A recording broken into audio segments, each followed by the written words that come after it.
भी बात को लेकर सीरियस इतना हो जाते हैं जिसका कोई हिसाब नहीं। इतनी सी बात, मात्र इतनी सी बात,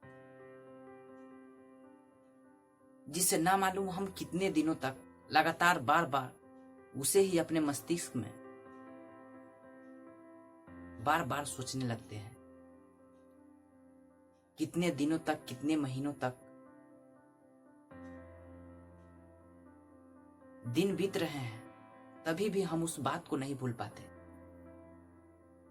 ऐसा लगता है कि वो बात हमारे जीवन का एक बहुत बड़ा हिस्सा है, हम उसे भूल ही नहीं पाते। और उस बात का हमारे जीवन में इतना सा भी वजूद नहीं है, उसका कोई अस्तित्व ही नहीं है अगर हम अपनी आंखों को खोलकर देखें। अगर मान लीजिए एक बहुत बड़ा तूफान आया हो और वो एक धूलकण की अगर चिंता करे कि जरा संभल कर, ये धूलकण को कुछ परेशानी न पहुंचे, कुछ दुविधा न हो, उस धूलकण को बचा पाएगा? इतना बड़ा तूफान हो, एक तिनके को बचा पाएगा? उसे बचा के वो अपने आप को कैसे प्रवाहित कर पाएगा? अपने आप को वो कैसे संभाल पाएगा? उसके पास उतना ये करने की शक्ति ही नहीं है। इतना बड़ा तूफान है, भला वो एक धूलकण की चिंता क्या करेगा?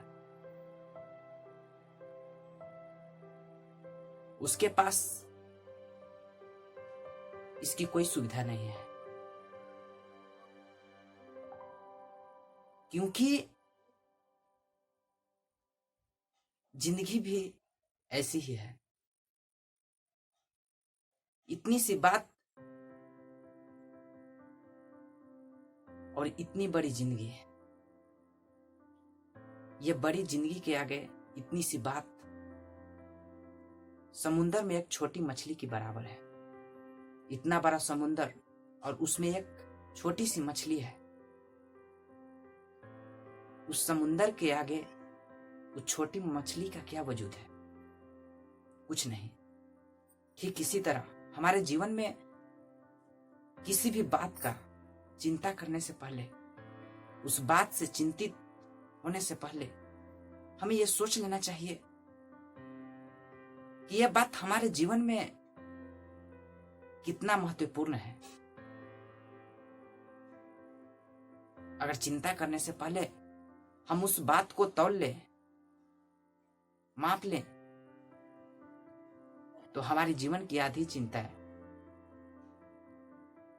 वहीं पर समाप्त हो जाएंगी। हम छोटी छोटी सी बातों को लेकर डिप्रेस हो जाते हैं, बीमार हो जाते हैं।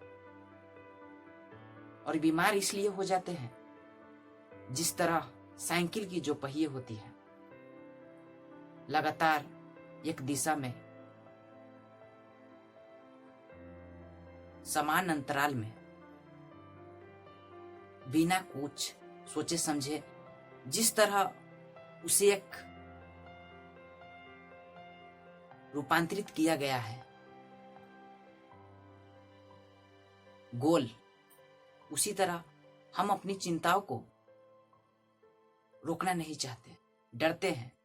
वहां ध्यान ही नहीं जाता कि हम इस प्रॉब्लम को देख सकें, रुककर, ठहर कर,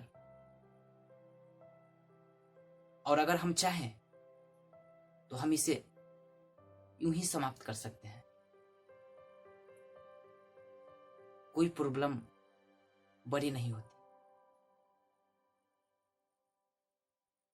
जीवन में परेशानियों का अगर देखा जाए तो परेशानियों को समझना परेशानी है। परेशानियां तो कुछ होती ही नहीं, हम उसे मानते हैं कि यह प्रॉब्लम है। तो इस वीडियो से जो भी आप सीखें, जो भी आप समझें, उसके लिए मैं आपका सदा आभारी रहूंगा। धन्यवाद।